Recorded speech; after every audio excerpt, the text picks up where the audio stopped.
Dear students, welcome to the third session of Molecular Basis of Inheritance.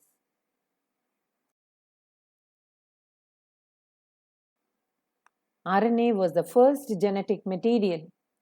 There is now enough evidence to suggest that essential life processes evolved around RNA. RNA used to act as a genetic material as well as a catalyst, but RNA being catalyst was very reactive and hence unstable. Therefore, DNA has evolved from RNA with chemical modifications that make it more stable. DNA being double-stranded and having complementary strand further resists changes by evolving a process of repair.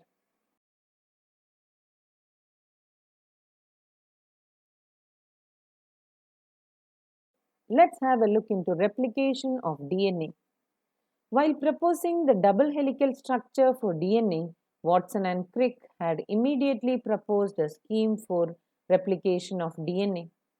To quote their original statement, that is as follows: it has not escaped our notice that the specific pairing we have postulated immediately suggests a possible copying mechanism for the genetic material. The scheme suggested that two strands would separate and act as a template for the synthesis of new complementary strands. After the completion of replication, each DNA molecule would have one parental and one newly synthesized strand. This scheme was termed as semi-conservative DNA replication.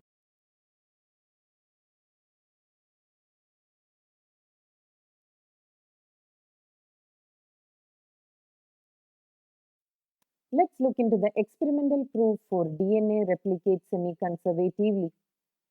It was shown first in Escherichia coli and subsequently in higher organisms such as plants and human cells. Matthew Meselson and Franklin Stahl performed the following experiment in 1958. They grew Escherichia coli in a medium containing heavy nitrogen, which was provided in the form of ammonium chloride, which was the only nitrogen source for many generations. The result was that the heavy nitrogen was incorporated into newly synthesized DNA. This heavy DNA molecule could be distinguished from the normal DNA by centrifugation in a cesium chloride density gradient. Then they transferred the cells into a medium with normal ammonium chloride and took samples after various definite time intervals as cells multiplied and extracted the DNA that remained as double-stranded helices. The various samples were separated independently on cesium chloride gradients to measure the densities of DNA. Thus, the DNA that was extracted from the culture one generation after the transfer from heavy nitrogen to normal nitrogen medium had a hybrid or intermediate density. DNA extracted from the culture after another generation or second generation was composed of equal amounts of this hybrid DNA and of light DNA. After the third generation, 25% of DNA were hybrid and 75% were light. After the fourth generation, 12.5% were hybrid and 87.5% were light stranded. Very similar experiments involving use of radioactive thymidine to detect distribution of newly synthesized DNA in the chromosomes was performed on Physia faba by Taylor and colleagues in 1958. The experiments proved that the DNA in chromosomes also replicates semi-conservatively.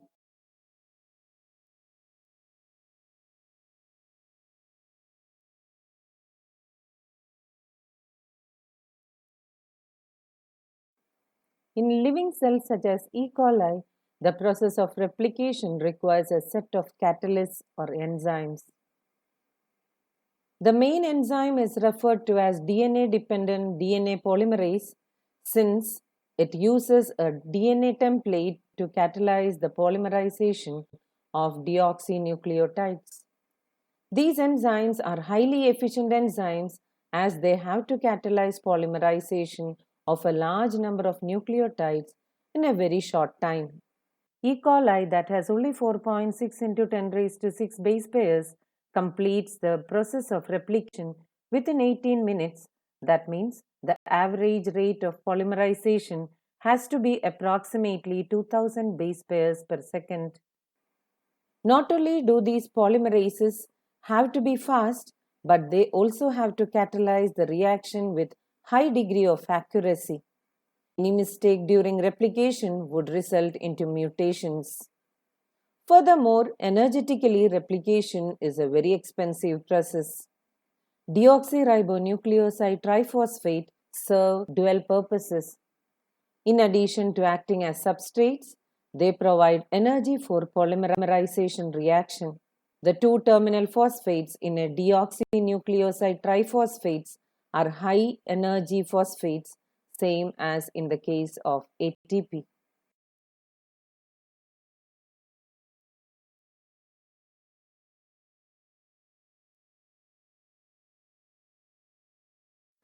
In addition to DNA-dependent DNA polymerases, many additional enzymes are required to complete the process of replication with high degree of accuracy.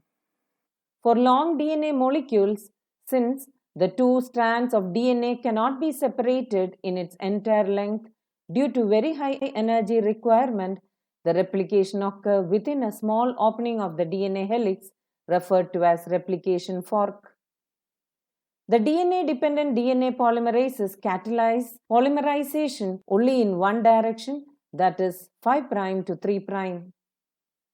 This creates some additional complications at the replicating fork. Consequently, on one strand, where the template has the polarity 3' to 5', the replication is continuous, while on the other, which has the polarity of 5' to 3', it is discontinuous. The discontinuously synthesized fragments are later joined by the enzyme called as DNA ligase.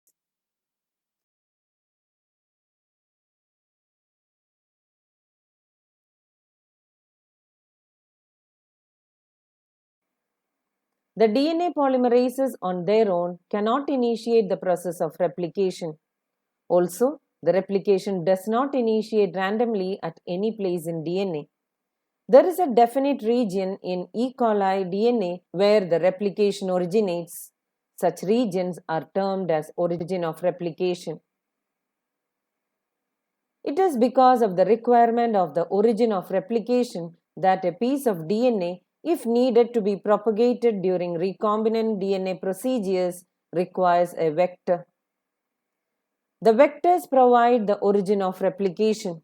Further, not every detail of replication is understood well.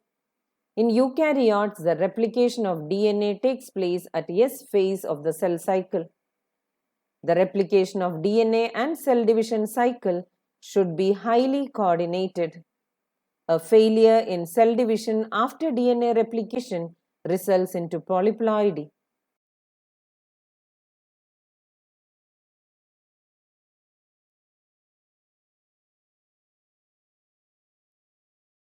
Talk about the overview of the process of DNA replication. What you see here is the simple double helix model of the DNA. In this model, you can note that it consists of these two blue lines which basically represent the sugar phosphate backbones of the DNA, and at the center we have these orange lines which represent the nitrogenous base pairs of the DNA. If we untwist this double helix model, we will get something which is known as the step-ladder model of the DNA, which is a simple depiction of the structure of the DNA. In this example, you can see that the DNA consists of these two identical strands which almost run parallel to each other. Now, in the process of DNA replication, what happens is that these two strands separate. The original DNA which separates to form these two strands is called the parent DNA. And then these two strands which are separated from each other act as templates upon which new strands are copied and formed. Now, this process is made possible by the concept of complementary base pairing. Basically, we discussed the process of complementary base pairing in detail in the previous videos. And in a nutshell, you can note that the DNA consists of 4 nucleobases, which are the adenine, cytosine, guanine, and thymine. In the structure of the DNA, the base adenine always pairs with the base thymine, and the base guanine always pairs with the base cytosine. This is called the Chargaff's rule of DNA complementary base pairing. This is done so to maintain a proper distance between the two strands and also maintains a proper stable structure of the DNA helix. When the parent DNA is split, each strand acts as a template for the formation of new strand. This leads to formation of two completely new sets of DNA which are called as the daughter DNA. Now if you take a closer look at this step ladder model of the DNA, you can note that it consists of these two strands which are joined together in the center by hydrogen bonds. Now these two strands run in completely opposite direction to each other, which means they are anti-parallel, and they also have a direction.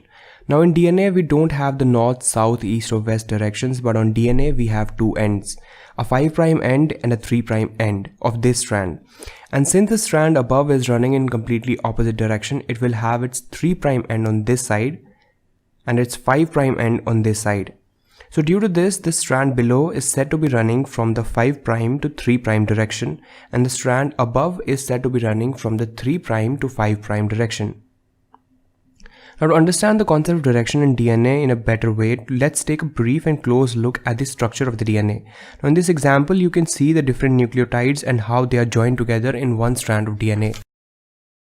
If we take one nucleotide out from this strand, you can see the simple depiction of the chemical structure of a nucleotide.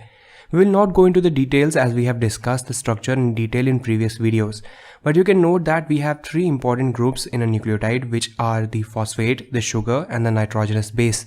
Now if we isolate the deoxyribose sugar from this nucleotide, we can see that the carbon atoms in the deoxyribose sugar are numbered from 1 to 5 in a clockwise manner, with the fifth carbon outside the ring.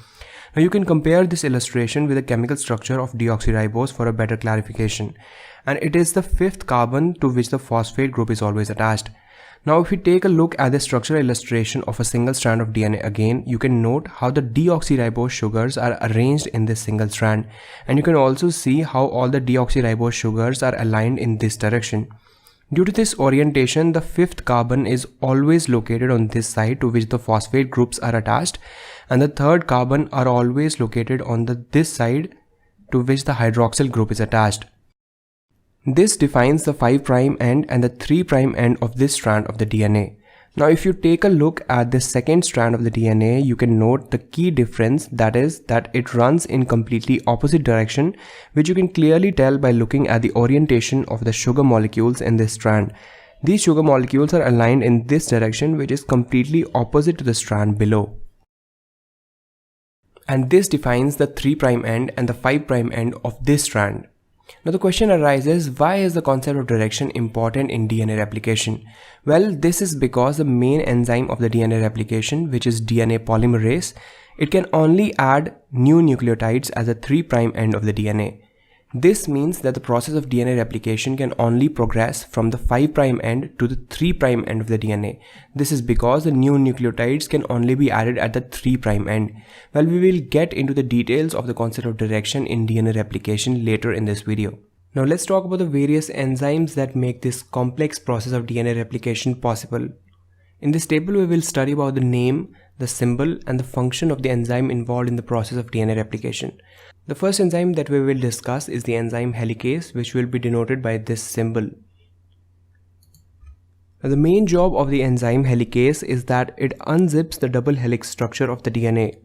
The enzyme helicase performs this function by breaking the hydrogen bonds between the base pairs. This separates these two strands, creating the replication fork upon which various other enzymes will act in the process of DNA replication. So the next enzyme we will discuss is the enzyme DNA polymerase, which will be denoted by this symbol. The DNA polymerase performs the vital function of formation of a new strand of DNA known as the daughter strand. Now in this example, you can see the replication fork created by the enzyme helicase, and here is the 5' end on the left and the 3' end on the right of the upper part of the DNA. The DNA polymerase performs the function of formation of a new strand by arranging new nucleotides in the form of a DNA strand by using the parent DNA as a template. Now you can also note that the DNA polymerase cannot synthesize a brand new strand but requires a small sequence of RNA to do so. This action is performed by another enzyme. So the next enzyme which we will discuss is the enzyme RNA primase. The RNA primase will be denoted by this symbol. Now, like we just discussed, the DNA polymerase cannot initiate the synthesis of a new strand of DNA from scratch. So the enzyme primase synthesizes a short segment of RNA known as the primer, which acts as a guide for the DNA polymerase to synthesize the strand further. Now, this short segment of primer is later removed and replaced by a new segment of DNA. The next enzyme we will talk about is the DNA ligase, which will be represented by this symbol in the process. The DNA ligase performs a vital function of joining together of the Okazaki fragments on the lacking strand. Now, this may seem complex right now, but we will get to this in detail later in this video. And the final enzyme we will talk about is the enzyme topoisomerase, which will be denoted by this symbol. Now, the DNA is a double helical structure which consists of two strands of DNA which are twisted around each other. When the enzyme helicase opens up the DNA, there is generation of stress in DNA strands which can lead to supercoiling of DNA. Now, this process is solved by topoisomerase, which cut and reseal the fragments of DNA to relieve the stress that is produced by unzipping of the DNA.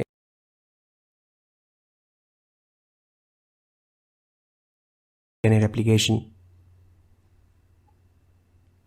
Now, for the process of DNA replication to begin, it is important for the two strands of the DNA to open up. This job is done by the enzyme helicase, which is also known as the unzipping enzyme. The enzyme helicase performs this function by acting on the hydrogen bonds which are present between the base pairs of the opposite DNA strands. The helicase breaks these hydrogen bonds, due to which the double helix opens up, leading to the creation of the structure known as replication fork. This exposes a sequence of DNA base pairs upon which many enzymes will subsequently act. Now, the process of unzipping of DNA involves action of multiple helicase enzymes on different segments of DNA. These segments of DNA where the enzyme helicase acts are also known as the sites of origin. Now, since the helicase acts on the DNA at multiple sites, multiple replication forks are created upon which the process of DNA replication will proceed. Now, to prevent the two separated strands of DNA from joining together, a special type of protein known as the single-stranded binding protein holds the two strands of the DNA apart. According to the concepts of directionality we learned in part 1 of this video, let's suppose this is the 3' end of the upper strand and this is the 5' end of the upper strand. And similarly, we have the 3' end of the lower strand in this direction and 5' end in this direction. Now, the main enzyme, the DNA polymerase, which has the job of formation of new strands of DNA, can only form a strand from the 5' to the 3' direction. Now, since the upper daughter strand of this DNA is running from the 3' to 5' direction, the DNA polymerase can easily form the replicated opposite strand from the 5' to 3' direction. And since the helicase is also unzipping the DNA in the same direction, the DNA polymerase can form the new strand continuously. But when we look at the opposite strand of DNA which is running in the opposite direction, things are very different. Since the DNA polymerase has to act, it has to form the new strand in this direction, which is in the 5' to 3' direction. But since the helicase is opening the DNA helix in the opposite direction, the DNA polymerase cannot synthesize the new strand continuously. Well, this problem is solved by formation of the new strand of DNA in short segments known as the Okazaki fragments. These fragments are later joined by a different enzyme to produce one continuous strand. Due to this reason, the opposite strand is known as the lagging strand, and the replication on the lagging strand is discontinuous replication as compared to the continuous replication on the leading strand. Now we will take the leading and the lagging strand separately and understand the process of DNA replication further. So after the formation of the replication fork, the next important step is the process of formation of RNA primer. Now what happens is that the DNA polymerase enzyme can only add new nucleotides to the 3' end of the existing nucleotide strand, which basically means that the DNA polymerase cannot start synthesizing new DNA out of nowhere and basically requires a short segment of nucleotides so that it can add new nucleotides as a 3' end of this sequence to form the new DNA. This problem is solved by the enzyme RNA primase. The primase makes an RNA primer, which is a short stretch of nucleic acids complementary to the template that provides the 3' end for the DNA polymerase to work on. So now we have a leading strand of DNA which is running from the 3' to the 5' direction, and we already have the short primer synthesized by the enzyme primase. Now it is the turn of the enzyme DNA polymerase to do its job, and a few important points that you should know about DNA polymerase are that it always requires a primer to work with, which is a short sequence of nucleotides, and it cannot start synthesizing the new DNA from scratch. The DNA polymerase can only add new nucleotides at the 3' end of the DNA and can only synthesize a new DNA in one direction. And also the DNA polymerase requires energy for polymerization reactions that it gets from the nucleotides itself. Now once a primer is synthesized, the DNA polymerase can perform the vital function of elongation of DNA strand by addition of new nucleotides to the 3' end of the growing chain. The DNA polymerase uses the deoxyribonucleotides, which contain either of the 4 bases, the adenine, cytosine, guanine or thymine. The DNA polymerase adds these nucleotides one by one to the 3' end of the new DNA strand.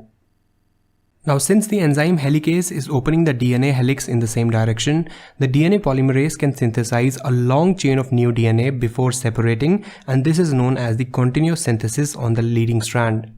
The DNA polymerase also requires energy for this polymerization reaction, which it basically gets from breaking the phosphate bonds present between the triphosphates of the deoxyribonucleotides.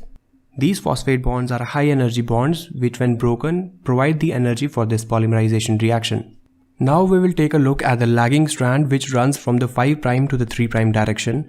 We can see that the main problem on this strand is that the DNA helix is being opened up in the opposite direction of the direction in which the DNA polymerase synthesizes the new DNA, which is from the 5' to the 3' direction. Now this problem is solved by formation of new DNA in short segments known as the Okazaki fragments.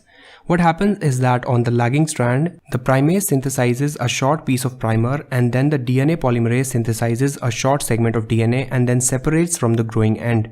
After this, the enzyme helicase would have opened up more of the DNA helix in this direction.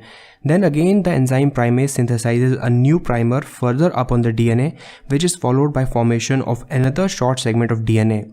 This process is repeated multiple times, thus known as the discontinuous DNA synthesis. Now, after the DNA polymerase has done its job, the newly synthesized DNA looks something like this. It has short segments of DNA with interrupting segments consisting of RNA primer. After this, another enzyme known as the exonuclease comes into play, which removes these short segments of primers, which are then replaced by short new segments of DNA by another type of DNA polymerase. After this, the enzyme DNA ligase seals or joins the DNA fragments to produce a continuous DNA strand even on the lagging strand. Lastly, it is also important to check for errors in the newly synthesized DNA, and this is done by another type of DNA polymerase, which proofreads the newly synthesized DNA for any wrong bases that may have been inserted, and if it finds a wrong base or sequence, it removes the base and then replaces it with a correct one.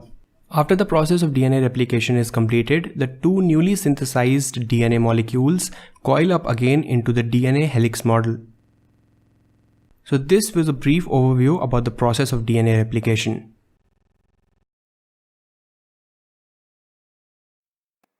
In this session, you have learned about RNA world and replication of DNA. With this, we come to the end of today's session. Thank you.